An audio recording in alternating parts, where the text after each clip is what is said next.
Before we start episode 4, I wanted to show you how we will make our maki rolls. The method may change slightly depending on the ingredient, but the same fundamental rules will apply every time we make a roll. I'll show you how to handle the rice and measure it accurately using a scale.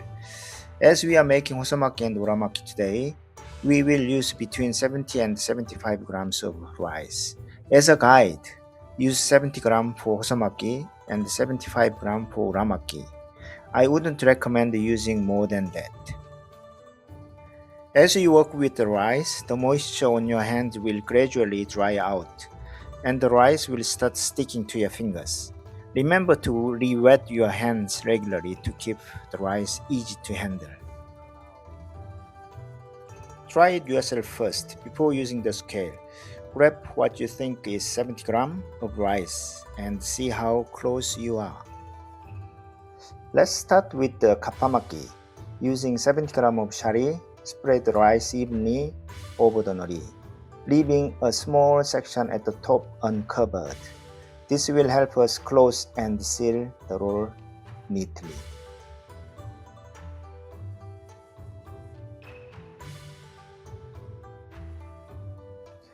Use a consistent amount of cucumber. About pinky finger thickness is a good reference. Lay the pieces side by side rather than overlapping them in the middle. This will help create a more balanced and evenly shaped roll. Pay attention to the position of the nori. I leave a small gap between the nori and the edge of the makisu. This helps create a smoother rolling action. Ideally, the front edge of the nori should meet the end of the rice in one movement without stopping or forcing the roll. Once you reach the end of the rice, it's time to tighten the roll. Use all 10 fingers together. Your thumbs hold the roll in place, while the other fingers create a rolling motion. Don't press straight down. Apply firm, controlled pressure as you pull and shape the roll. Once the roll is tightened, gently press down with your both index fingers to shape the roll. Many people don't know that the name Kappamaki comes from Kappa, a mythical creature from Japanese folklore. According to the legend, Kappa love eating cucumbers, which is why cucumber sushi rolls become known as Kappamaki. Let's make avocado maki now. I'm using 2 pieces of avocado here. The rolling method for Hosomaki is essentially the same. Hold the avocado in place with your fingers until the roll is more than halfway formed. Then continue rolling to close the gap. As always, your goal is for the edge of the nori closest to you to meet the end of the rice. Think of it as rice meeting rice. This helps create a neat, evenly shaped roll. After rolling, inspect the roll to make sure it is tight and properly sealed. Always leave the finished roll with the nori seam on the bottom. The moisture from the rice will help the nori bond together and keep the roll closed. Let's make one more avocado roll. This time, I'm using 3 slices of avocado. Watch closely how I spread the rice using both hands. My right hand does most of the spreading with the fingertips, while my left hand mainly uses the thumb and the fingers to hold the nori in place and prevent it from moving around.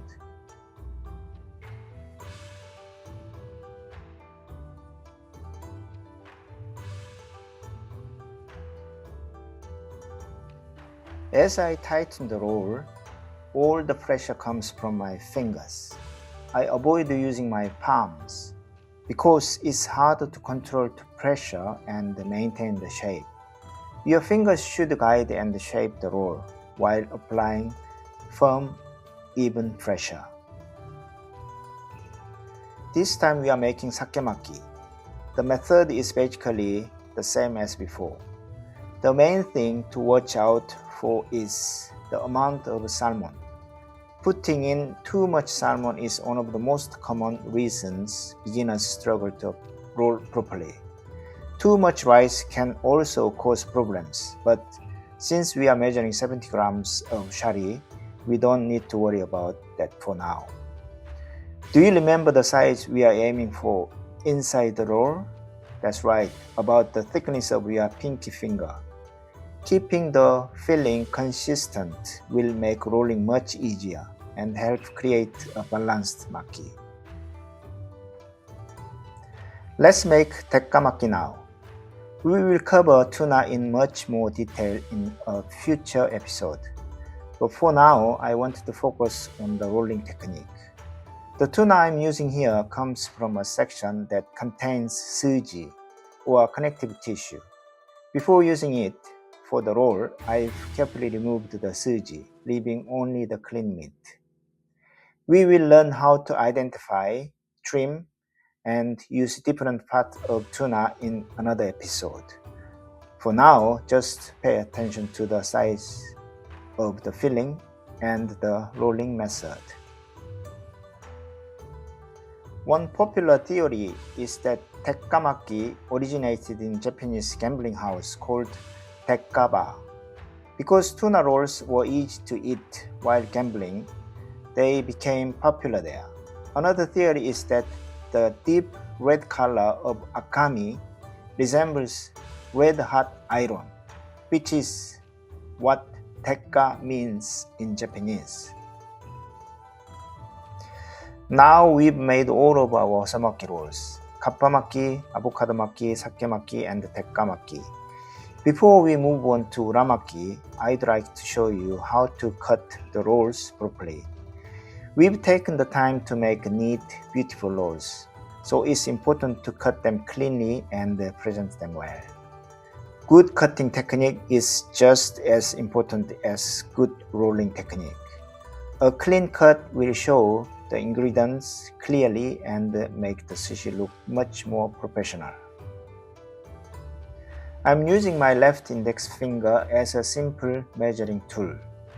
Rather than memorizing the full length of half sheet of nori, try to remember the small amount that's left over. This makes it easier to size your ingredients consistently every time.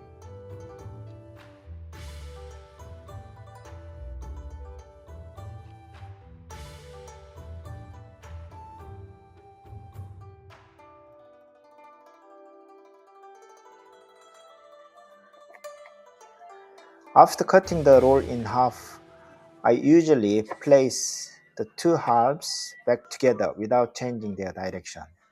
However, with fillings like cucumber or sometimes avocado, when the ingredients are sticking out slightly, I turn one half around before putting them together. This helps show the filling more clearly when the roll is cut into pieces. After cutting the roll, take a moment to choose the best looking cut side when presenting it on the plate as I am doing now. Also, try to keep the seam line of the nori facing inward or hidden underneath. If the nori hasn't sealed properly, hiding the seam helps prevent the roll from opening up and gives a cleaner presentation. These small details can make a big difference to the final appearance of your sushi. Now, let's start making uramaki. For uramaki, we will use 75 grams of shari. So please make sure you weigh it on a scale every time. Consistency is important, especially when you are learning. We will begin with one of the most challenging rolls for beginners, the spicy salmon roll. The reason I start with this roll is simple. Many beginners struggle with it because the filling is soft and there are many ingredients inside, which makes the roll more difficult to handle. Once you can make a spicy salmon roll well, you will find that most other uramaki rolls become much easier. Master this one first, and you will build the skills and the confidence needed for the rest. For uramaki, you can spread the rice all the way to the edges of the nori, or you can apply it in the same way as hosomaki. In this lesson, watch carefully how I do it. After spreading the rice, sprinkle sesame seed evenly over the surface. Then flip the nori over so the rice is on the outside. For the filling, use a piece of salmon about the thickness of your pinky finger. Add 1 line of spicy sauce on top of the salmon. Next, add spring onion and cucumber, about 3 to 4 pieces of each. For avocado, cut it diagonally, the thick part. Gently spread the avocado slightly before placing it in the roll, so it covers the filling more evenly. Try to keep the ingredients centered and evenly distributed. This will make the roll easier to shape and give a better appearance when cut.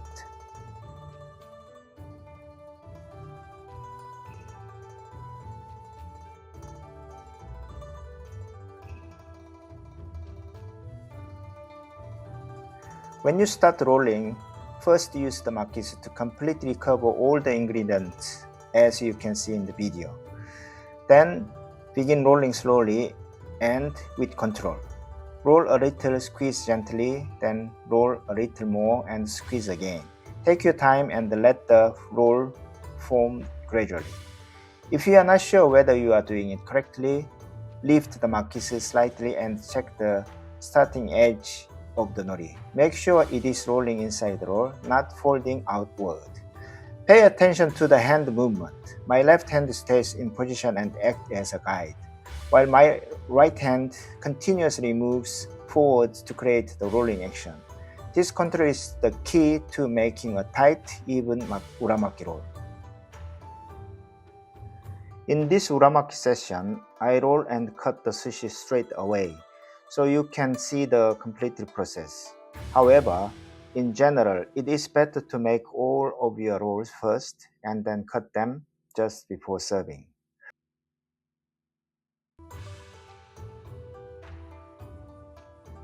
Also pay attention to how I arrange the roll after cutting it in half. For uramaki, presentation is especially important. Position the pieces to show the best looking cut side and highlight the filling. This time we are making a salmon avocado roll. In this video, I don't measure the rice, but I would like you to measure 75 grams shari every time, even if you think it looks too little or too much. The reason is simple.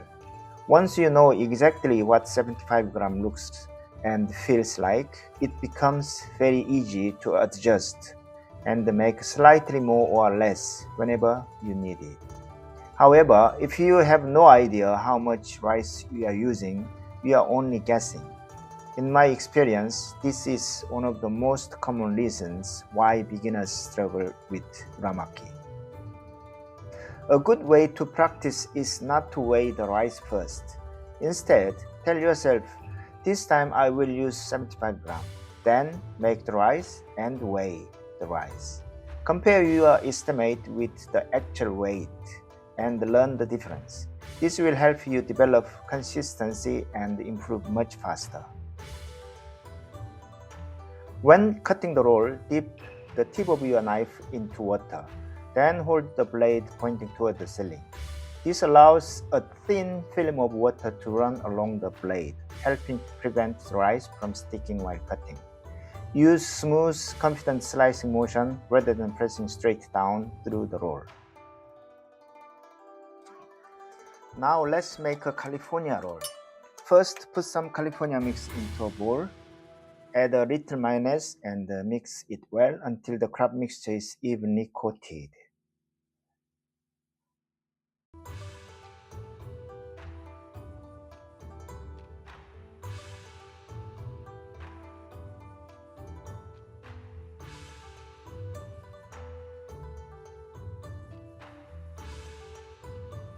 When adding the crab mixture to the roll, use about double the thickness of your pinky finger.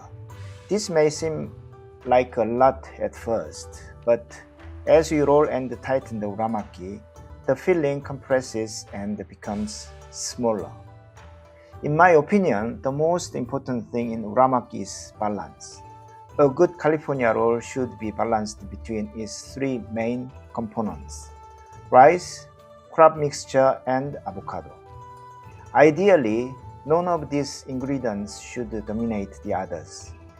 If there is too much rice, the roll feels heavy.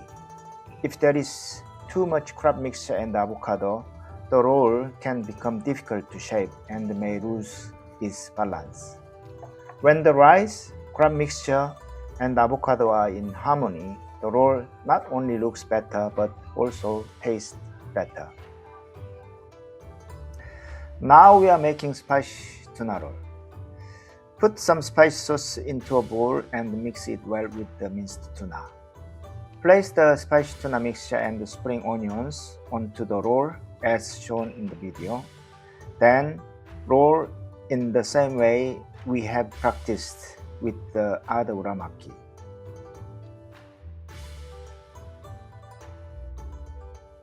This is our last vegetable roll in this episode. By now, you probably have a good feel for the amount of rice and the filling needed for both hosomaki and uramaki. We are using cucumber, avocado, and the spring onion for this one, but they are just a guide. Once you are comfortable with rolling sushi, don't be afraid to experiment and create your own combinations. Cut the roll as usual and present it however you like. In another episode, I will show you a few different cutting and presentation style as well.